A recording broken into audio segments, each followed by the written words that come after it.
Perkenalkan, nama saya Andre Norman Lutan, kelas B, Siswa Informasi. NIM saya 2011-0104. Di sini saya akan mempresentasikan hasil proyek UAS saya dengan judul klasifikasi data malaria menggunakan metode Support Vector Matching atau SVM. Oke, kita mulai dari flow chart saya ini. Ada mulai input data training, proses perhitungan KML SVM, proses perhitungan matriks, proses perhitungan nilai gamma, proses perhitungan squintel training SVM, proses perhitungan bobot, proses perhitungan nilai blast, proses training SVM, dan proses training SVM, dan selesai. Data min ini sebenarnya tunjang pustaka. Data min adalah satu metode statistik kecerdasan buatan dan machine learning yang dapat menganalisa secara otomatis data jumlah yang besar serta kompleks untuk mendapatkan suatu pola yang tidak disadari keberadaannya dalam satu jurnal ilmiah. Data mining juga dikenal dengan nama Knowledge Defense in Database atau KDD. Kehadiran data mining ditrouble akan oleh problematika yang dialami saat ini, yaitu adanya data explosion di banyak bidang dan organisasi karena data yang terkumpul setiap hari, bulan, bahkan setiap tahunnya. Sekolah 2003. Prosedur yang digunakan pada proses data mining adalah melalui tahap seperti yang dilakukan 2003, yaitu sebagai berikut: menentukan masalah dan rumusan hipotesis. Pada tahap ini yang harus dilakukan adalah menentukan variabel terkait, membuat rumusan hipotesis. Pengumpulan data. Di tahap ini dilakukan pengumpulan data yang terkait dengan bagaimana data dihasilkan. Yang ketiga, proses persingan data. Tahap ini dilakukan sebagai fungsi cleaning, di mana dilakukan pemeriksaan terhadap outliner, penanganan missing events, dan transformasi data sehingga data training memiliki rentang yang baik dan lebih mudah dalam proses pengumpulan data perhitungan.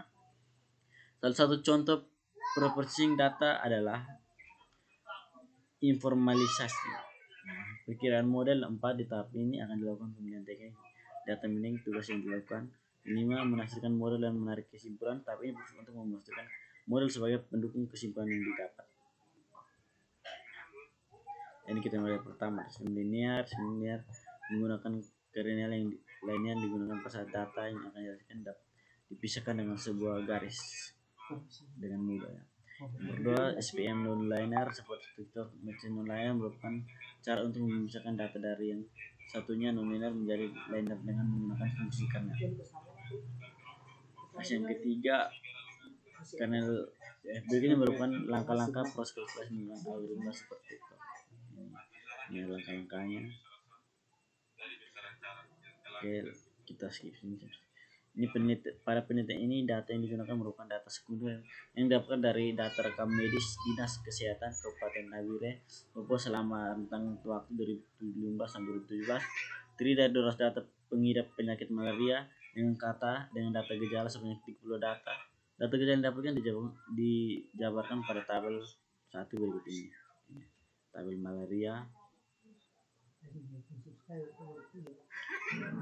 Ini dapat kita lihat ya, keterangan KI ketiga terdapat gejala.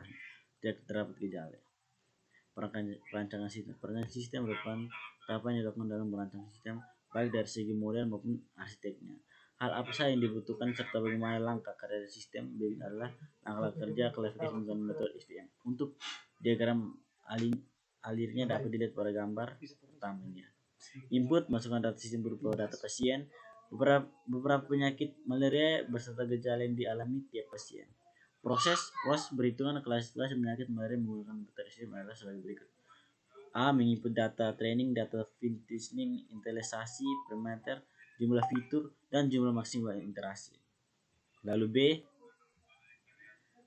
Melakukan perhitungan training SVM berdasarkan jumlah level kelas. Langkah-langkah training SVM adalah menghitung kernel SVM menggunakan kernel RBF. Ini menghitung nilai matrik Hessian, menghitung nilai gamma untuk digunakan pada proses sequential training SVM.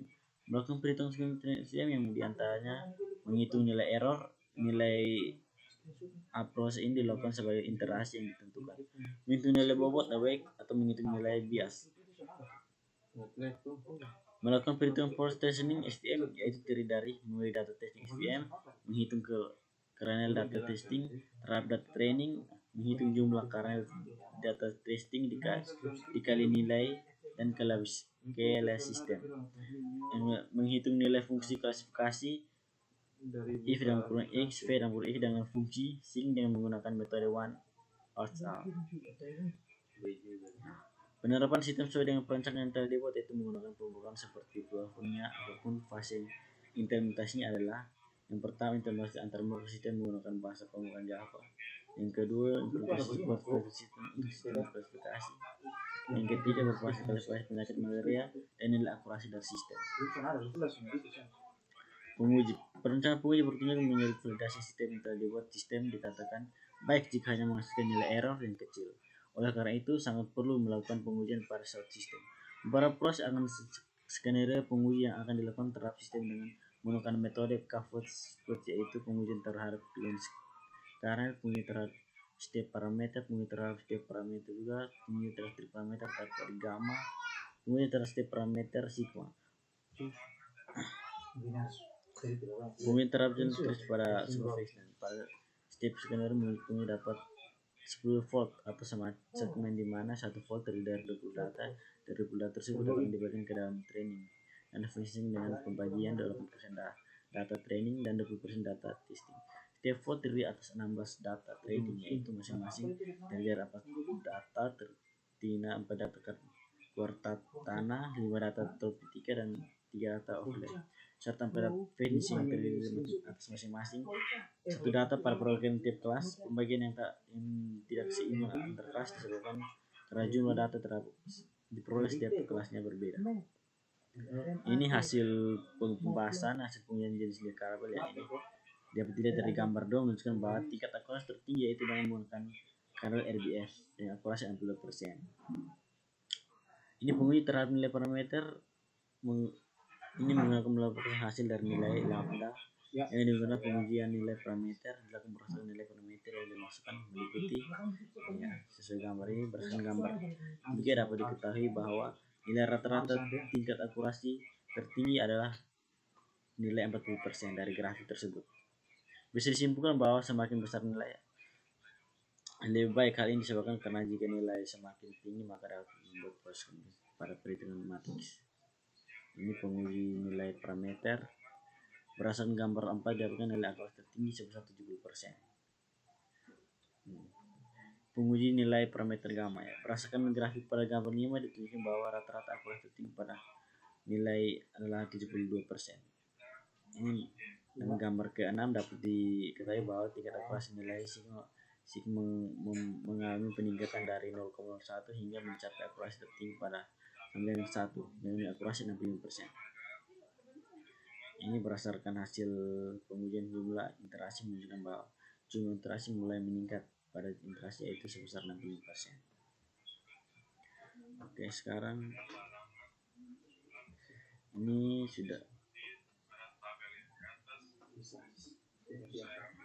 Nah, ini hasil perhitungan Excel saya, Lalu ini hasil akhir dari MATLAB saya. Oke, hanya itu. Terima kasih. Di sini saya akan menjelaskan project UAS